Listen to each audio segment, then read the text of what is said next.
Di video sebelumnya, kita belajar bareng tentang ngebikin suatu tipe data baru yang bisa didengerin perubahannya, yang disebut dengan reactive field.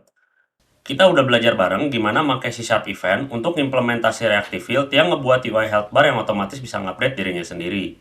Di video bagian kedua dari reactive field ini, saya akan ngebahas implementasi lanjutannya supaya variabel baru ini bisa digunakan langsung dari inspektor, dan juga ngembangin implementasinya agar bisa dipakai untuk jenis tipe data lain seperti string, boolean, maupun tipe data yang bentuknya custom.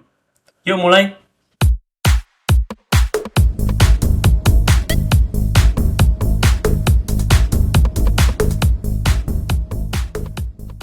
Halo teman-teman semua, jumpa lagi di channel Ksatria Game Dev, channel yang ngebahas berbagai macam hal tentang cara ngebikin game.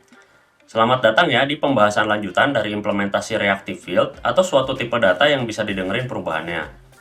Kalau misalkan teman-teman belum denger bagian satunya, ini saya kasih link videonya ya, biar teman-teman bisa nonton dulu sebelum lihat video ini. Jadi kalau kita bahas singkat nih, saya punya satu properti yang namanya value ini, yang kalau misalkan kita set value-nya, kita akan nge-broadcast event ini, yang nantinya tuh bisa didengerin sama kelas lain. Sekarang kita lanjutin yuk implementasinya, biar dia itu bisa dioperasiin di inspektor nih. Di kondisi sekarang ini, kita baru bisa ngubah nilai si variabel ini tuh dari script ya. Jadi contohnya seperti di player script ini, kita mengubah nilai current health ini tuh ketika ada trigger dengan enemy. Akan lebih enak lagi kalau misalkan value current health ini tuh bisa juga diganti dari inspektor. Jadi lebih enak kalau misalkan mau debugging dan lain sebagainya. Kita balik lagi ke kelas plot reactive field ini ya. Untuk ngebikin variabel ini tuh bisa diubah melalui inspektor, ini tuh mengharuskan kita buat memodifikasi editor scriptnya Unity yang bertugas buat ngedisplay tampilan-tampilan variabel ke inspektor. Dan ini tuh ada banyak banget caranya. Pada dasarnya, kalian bisa mengunjungi dokumentasinya Unity ini tentang memodifikasi tampilan inspektor di Unity ya. Agar lebih ringkas, untuk video ini, saya akan memakai satu plugin berbayar yang bernama Odin Inspector nih, yang powerful banget buat memodifikasi tampilan dari inspektor sesuai dengan kebutuhan kita. Kalau teman-teman mau tahu detail Odin Inspector ini seperti apa, teman-teman bisa kunjungi dokumentasi dan detailnya di Asset Store buat ngelihat fitur-fitur lengkap apa aja sih yang ada di Odin ini. Sekarang, saya udah ada Odin Inspector yang terpasang di project ini nih. Bisa dilihat di bagian folder plugins, ada Sirenix, dan di dalamnya ada Odin Inspector ya. Jadi caranya Odin buat memodifikasi tampilan dari inspektor ini tuh dengan menambahkan atribut-atribut. Atribut itu apa sih? Atribut itu adalah perintah yang dibungkus oleh kurung siku ini. Contohnya adalah serialize field ini ya. Ini bawaannya dari Unity yang tugasnya tuh buat munculin private variable di inspektor. Nah sebelumnya, saya akan menambahkan dulu atribut serializable di bagian kelas ini agar nanti kelasnya tuh bisa muncul di inspektor ya, karena kan ini bukan mono behavior. Saya akan pakai satu atribut dari Odin Inspector yang namanya onValueChange nih, yang ngebikin inspektor itu bisa ngedetect kalau value suatu variabel itu berubah di inspektor, dan kita akan panggil suatu fungsi saat itu terjadi. Nah saya tambahin atribut baru di sini, jadi saya tambahin onValueChange. Nah, di dalam ini saya bikin metodenya apa yang akan dipanggil. Kalau saya sekarang akan panggil onValueChangeInspector ya. Nah, seperti ini. Terus saya bikin metodenya di bawah nih. Metode barunya di paling bawah. Dari private void onValueChangeInspector.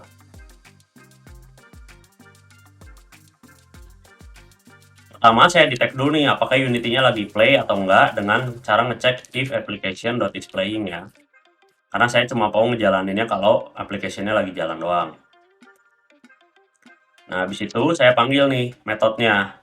Basically saya akan nge-broadcast value tadi ya. Jadi saya tulis onValueChange invoke dengan value yang terada. Nah, dengan kayak gini, ketika value si reactive field ini diubah di inspektor, maka eventnya akan ke-trigger ya. Yuk langsung kita coba di Unity-nya. Ini variabel health-nya udah kelihatan ya di inspektor nih. Nah, akan kita coba ganti ya nanti value-nya. Ini bisa kelihatan ya, pas di run value pertamanya mulainya dari 8, terus kalau saya ganti nilainya, saya kurangin. Nah, bisa dilihat ya, jadi value dari health bar-nya juga langsung berubah tuh. Kalau saya gedein juga langsung berubah. Dan seperti sebelumnya, kalau saya kenain karakternya ke zombie ya, HP-nya juga ikut berkurang, seperti itu. Dan tampilan di inspektornya juga ikut berubah. Oke sip, jadi kita udah bisa memodifikasi nilai reactive field dari inspektor ya. Sekarang kita balik lagi yuk ke script float reactive field-nya. Kita punya pertanyaan nih, bisa nggak sih kita bikin reactive field buat tipe data lain, misal boolean atau string? Jawabannya itu bisa guys. Malahan kita bisa bikin float reactive field ini tuh jadi satu tipe data yang lebih universal dengan menggunakan konsep C# bernama generics. Kalau teman-teman nggak familiar dengan generic, saya pikir teman-teman itu seenggaknya sudah pernah ngeliat nih. Misal di bagian action ini nih, ada bagian float yang ada di dalam kurung lancip ini. Atau teman-teman misalkan menggunakan get komponen atau ngebikin list dari sesuatu, pastikan teman-teman perlu nge-provide tipe datanya di dalam kurung lancip itu kan. Nah, bagian yang di dalam kurung lancip itu disebut dengan generics. Yang artinya itu kita bisa ngirim tipe data sebagai semacam parameter yang dikirimkan ke kelas atau function yang bersangkutan. Teman-teman bisa ngelihat nih dokumentasinya C# tentang generics. Dan juga kalau misalkan teman-teman belum familiar tentang generic, silahkan coba komen di bawah ya. Jadi kalau banyak yang pengen tahu, saya akan coba bikinin videonya juga. Buat reactive field ini, generic itu tuh akan kita gunain buat ngeganti bagian yang float jadi tipe data yang universal. Pertama saya rename dulu nih kelasnya. Dari float reactive field, kita ganti jadi reactive field aja ya. Terus saya tambahin kurung lancip nih. T. Ini yang menyatakan bahwa kelas ini tuh adalah generic class yang perlu kita tambahin jenis data tertentu nantinya. Kita juga bisa loh ngelimit tipe data jenis apa yang boleh dikirim ke sini dengan keyword where di kanan ini. Misalkan, saya mau kirim cuma kelas monobehavior doang, maka saya akan tulis where T monobehavior. Jadi kalau misalkan teman-teman coba kirim string misalnya ke sini sekarang nih, ini tuh nggak akan bisa dan akan muncul compile error ya. Karena dia cuma menerima data tipe monobehavior atau turunannya. Untuk sekarang saya hapus dulu nih, karena saya pengen coba bisa semua dulu deh. Jadi ini saya hapus dulu ya, bagian where-nya. Terus di bagian private float ini, saya ganti floatnya tuh jadi T yang tadi ya. Seperti ini. Jadi si value ini tuh bisa menjadi tipe data yang generic dengan cara kita nge-provide T-nya ini. Kemudian di bagian-bagian lain yang tipenya float, saya juga ganti jadi T ini ya. Jadi yang di action juga saya ganti T. Di sini juga saya ganti T. Dan di bagian bawah sini juga saya ganti T ya semuanya. Ya, udah semua ya. Jadi kalau kita lihat semua, kalau kita balik lagi ke atas nih, reactive field ini tuh menjadi suatu tipe generic class yang tipe datanya itu bergantung dari apa yang disuplai ke bagian T ini. Jadi kalau misalkan kita masukkan tipe datanya float di sini, maka semua bagian reactive field ini tuh akan menjadi tipe data float. Nah, sekarang kita coba ubah implementasi di player class-nya ya.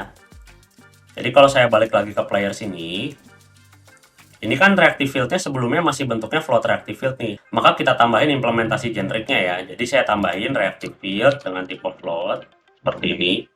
Dan di sini juga ya. Jadi kita tuh menyatakan bahwa current health ini tuh adalah reactive field dengan tipe data float. Nah, karena kita udah punya reactive field yang generic nih, kita bisa juga ngimplement reactive field dengan tipe data lain. Saya kasih contoh ya, misal saya pengen player ini tuh punya nama deh, yang namanya tuh nanti bisa diubah-ubah di dalam gamenya.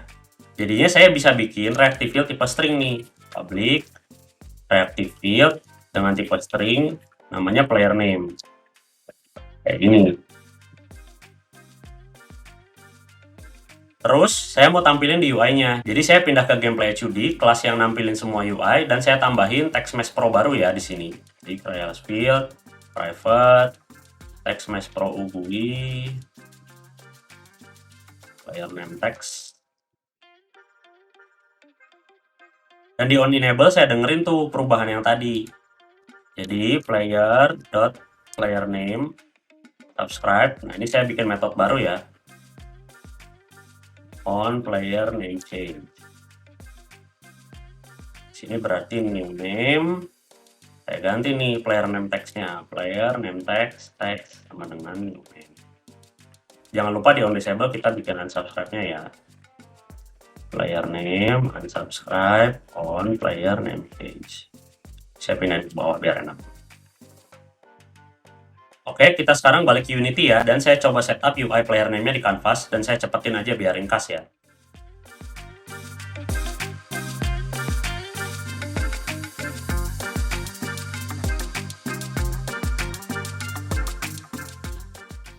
Sip, ini udah ready ya canvasnya. Sekarang saya balik ke player, dan saya coba isi player name-nya nih, namanya Ksatria Game Dev misalnya di sini. Dan kita play apa yang terjadi ya. Nah, bisa dilihat namanya langsung berubah ya, jadi Ksatria Game Dev. Dan kalau misal pas di play ini saya langsung ganti namanya, misalkan jadi yang lain nih, misalnya saya ganti jadi John Wick lah, misalkan. John Wick. Maka si UI ini tuh langsung berubah mengikuti apa yang saya tulis ya guys. Jadi dia otomatis ngedetect perubahannya dan langsung implementasi apa yang kita lakukan untuk perubahannya. Sip, jadi itu adalah jenis generik dari reactive field yang udah kita bikin ya. Jadi reactive field ini bisa kita supply nih tipe data macam-macam. Bahkan kalau mau teman-teman pun bisa nge-supply dengan tipe data khusus sendiri, misalkan kelas atau struct, dan itu juga bisa ngedetect perubahannya ya. Sip guys, jadi itu tadi pembahasan yang cukup ringkas mengenai reactive field ya. Kalau kita lihat yang kita lakuin barusan, kita bisa lihat nih kalau implementasi event itu banyak banget gunanya. Salah satunya adalah ngebikin variabel yang bisa kita dengerin perubahannya kayak gini. Dan implementasi barusan tuh nggak cuma terbatas sama UI aja loh ya, tapi juga bisa dipakai hal-hal lain. Misal nih, kamu mau ngedestroy enemy kalau HP-nya habis. Atau ngeanimasiin buka tutup pintu dari satu variabel boolean. Jadi dengan punya reactive field ini tuh memudahkan kita buat implementasi banyak hal dengan lebih ringkas dan cepat. Oke, makasih ya udah nonton seriesnya sampai akhir. Kalau kamu pengen Ksatria Game Dev buat ngebahas topik game dev lain, silahkan komen dan subscribe ya. Like videonya kalau suka dan dislike aja kalau nggak suka. Sampai ketemu di video selanjutnya. Bye-bye.